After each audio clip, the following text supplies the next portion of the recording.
like to start by saying it's a good thing this poem is in the past. Rest assured, I am safe from the person this is about, and it's been almost 4 years since I made the first step of getting help. So here is my poem, Wild Animal. You were once a respected, trusted friend, someone I loved dearly, a love with no end. Years went by, I sat and pretended that the damage done is easily amended. Why cause so much hurt and pain, your slapping, thrashing hands restrain, forcing, keeping my screams contained with your long and tangled ginger mane? Upon my chest all of your weight, you're 5'11", I'm 5'8". Your eyes burn with rage and hate, my restricted breathing, fear and fate. Around my neck, your giant paws, I grip my teeth and clench my jaw.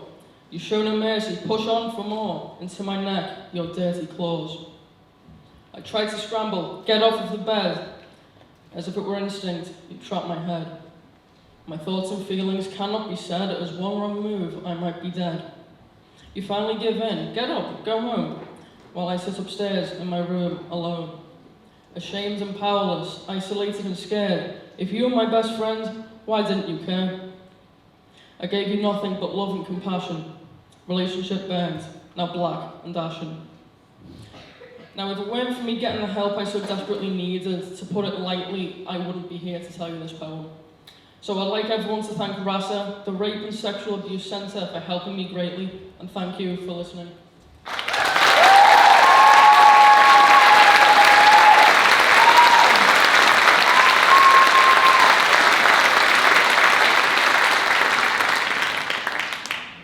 Thank you all for being here. It makes me hopeful for the future to see you all tonight that clearly care deeply for violence prevention, which is so dearly needed. Tonight I will be talking about love, heartbreak and post-traumatic growth, as I feel these are crucial elements of sexual violence that's not often talked about enough. Tonight, I hope tonight, if this speech relates to you, will put into words the confusion and anguish you may be feeling, or possibly give you tools to help someone you know. So, to get into it, I'll begin with love. And I know you're probably sitting here wondering why I'm talking about love and sexual violence in the same speech. But in actuality, 80% of sexual assault survivors say that they knew the offender, so the chances are they could have trusted them, cared for them, or even loved them. That is the part that hurt me. The crippling confusion that comes with love and sexual assault. Sexual violence changes a lot about you. How you perceive, fear, act, look, behave, think and feel, but it also changes how you love. However, in particular tonight I'll be talking about love for yourself and love for the assaulter. For context, I was sexually assaulted by my best friend, someone I had loved, a childish, joy and free love. But this love changed. It changed into the very thing that imprisoned me, with lies and manipulation that turned the worst into the best, with a willingness to forgive.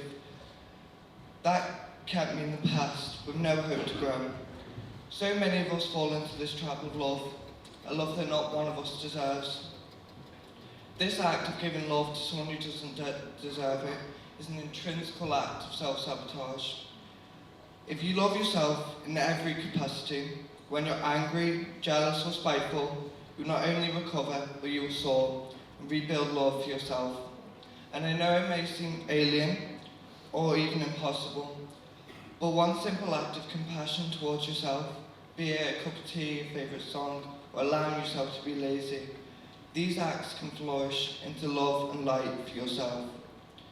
And never forget, love is infinite, there's always enough for you. Thank you all for listening, and while you still are, I'll talk about heartbreak. And I'm sure I don't need to describe this feeling to you. Heartbreak of a partner, a deceased family member, or a dog that passed away. And it's all accompanying sharp, treacherous pain in the heart. This feeling, for so many, also comes with sexual violence. It comes from the shattering of trust and safety, and the change that sexual assault drags you through. Now, moving on. I couldn't understand or justify why what happened to me hurt so much. Because he didn't threaten me, or hit me, nor did he blackmail me, so I simply could not justify why it hurt. I realised I was heartbroken, because my best friend did this to me. the very person to care and protect me when I needed them most. And therefore, there was no need to justify the severity of the action. Heartbreak is not comparable. Heartbreak, in whatever aspect, is simply bad. And finding this simplicity helped me to stay grounded in the fact that however way you look at it, sexual violence is simply not an act of love. And that can be the first step to recovery. For my final topic, I'll be talking about post-traumatic growth, another lesser known, less official effect of trauma. Post-traumatic growth is where someone affected by trauma finds a way to make new meaning from the experience in order to benefit instead of suffer.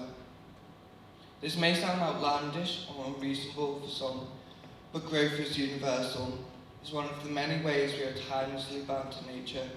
Growth is the beginning and the end, so you can grow too. However, with awareness brings expectation, an expectation of perfection and speed. But growth takes time, and growth makes us better, but it doesn't make us perfect.